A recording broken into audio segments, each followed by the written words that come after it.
Hello student, welcome back to my YouTube channel online study by Shiv Shankar. प्यारे बच्चों, एक बार फिर से मैं क्लास 12th के लिए मोस्ट इंपॉर्टेंट सेंट्रल आइडिया लेकर आया हूँ इंग्लिश का, जिसका नाम है बच्चे माय मदर एट 66। बच्चों, ये जो सेंट्रल आइडिया है मोस्ट रिपीटेड क्वेश्चन है बच्चे, हर साल एग्जाम में आता है। तो अगर आप एग्ज़ाम में बैठने जा रहे हो बच्चों 12 मार्च को, तो पहले आप इस सेंट्रल आइडिया को याद करके ज़रूर जाना, ताकि आपके 4 नंबर क्लियर हो सके। आइए बच्चों, इसके बारे में फुल डिटेल से बताने का प्रयास करते हैं। बच्चे, ये लाइन है, the poem my mother at 66 is composed by Kamala Das. अर्थात जो कविता है माई मदर एट 66, ये कमला दास के द्वारा लिखा गया है। The poem shows the fear of losing her mother, और यह कविता दर्शाता है अपने माता जी के बिछड़ जाने का। ध्यान रखना, ये जो कविता है बच्चों कमला दास के द्वारा लिखा गया है। द पोएम शोज द, और ये कविता दर्शाता है the fear of his losing her mother, यह कविता दर्शाता है माता जी के बिछड़ जाने का। ध्यान रखना, माता जी के बिछड़ जाने का कष्ट या कविता में दर्शाने का काम करता है। Her mother is in the last stage of her life, उनकी जो माँ है, अर्थात जो कवित्री की माँ है ना, जो लेखिका की माँ है, वो अपने जीवन के अंतिम पड़ाव पर है, अपने जीवन के अंतिम स्टेज में है।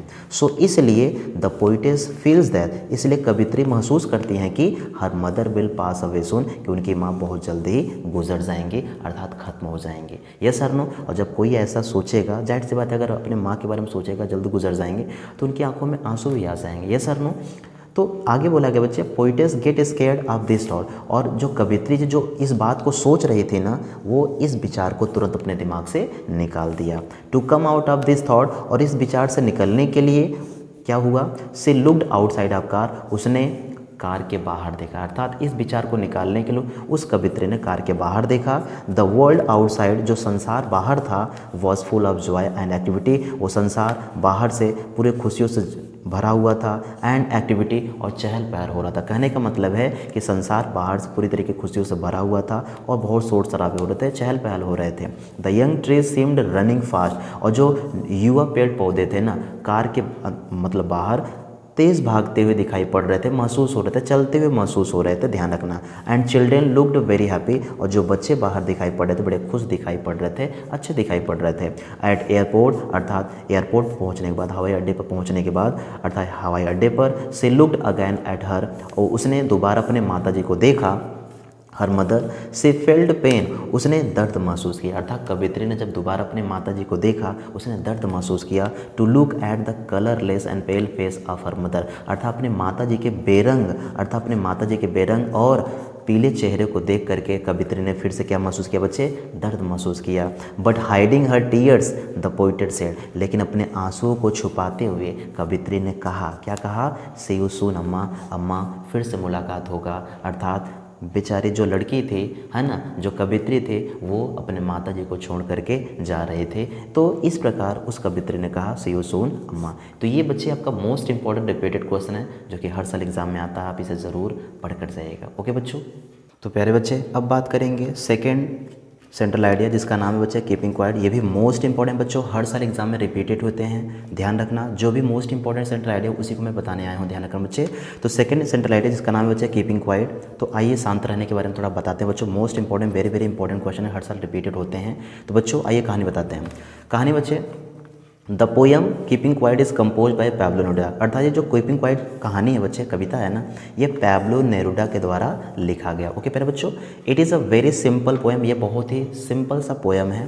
पोइट सेज दैट, कवि कहते हैं कि today our life is hasty and without direction, आज का जो हमारा जीवन है ना बच्चों, is hasty and without direction, वो भाग दौड़ में भरा हुआ है और बिना डायरेक्शन का है, अर्थात शोरगुल में है, भाग दौड़ में है और बिना किसी डायरेक्शन का है। ओके बच्चों, बिना किसी दिशा का है।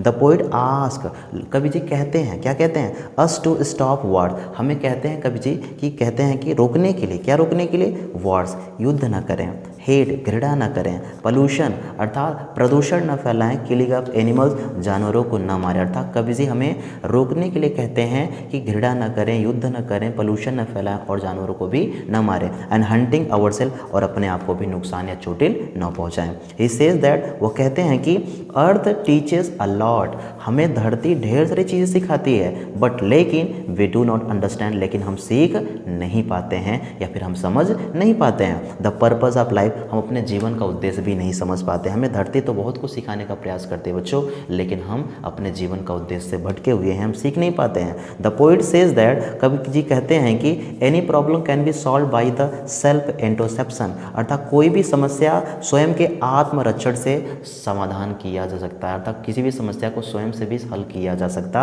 है।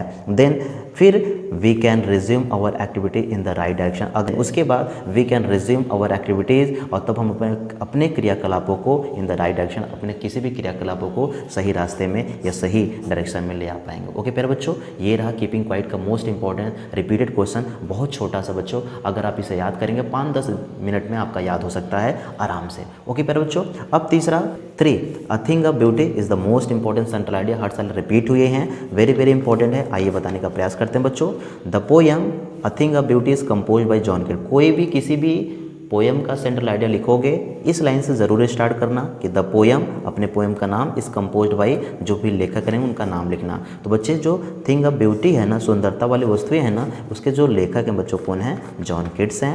अ थिंग ऑफ ब्यूटी टेल्स, अर्थात खूबसूरती वाली जो पोयम है वो हमें बताती है बच्चे दैट की the beautiful things are the source of great joy and happiness, ये जो खूबसूरत वाली वस्तुएं होती हैं ना, source of great joy and happiness, ये आनंद देने वाले और खुशियाँ देने वाले, अर्थात खुशी और आनंद का स्रोत होती है। सचमुच में जितनी भी खूबसूरत वस्तुएं होती हैं ये खुशियों का और प्रसन्नताओं का, आनंद का क्या होता है, एक स्रोत होता है। Things of beauty never and, अर्थात खूबसूरती वाली जो वस्तु होती है उसका कभी भी समापन नहीं हो सकता, कभी भी अंत नहीं हो सकता। देयरफॉर, इसलिए ब्यूटीफुल थिंग्स आर वर्थ ट्रेजरिंग, इसलिए जो खूबसूरत वस्तुएं होती हैं ऐसा माना जाता है कि वर्थ ट्रेजरिंग, अर्थात एक खजाना होती हैं। Yes sir no, with the pass of time, समय के बीतते बीतते the sweet recollection of beauty become more joyful, अर्थात समय के साथ साथ the sweet recollection of beauty, अर्थात सुंदरता वाली वस्तुएं मिठास लगने लगती है, बिकम मोर यूजफुल, और बहुत ही इंजॉयबल, अर्थात बड़े ही आनंदप्रद दिखाई पड़ती है, मालूम पड़ती हैं।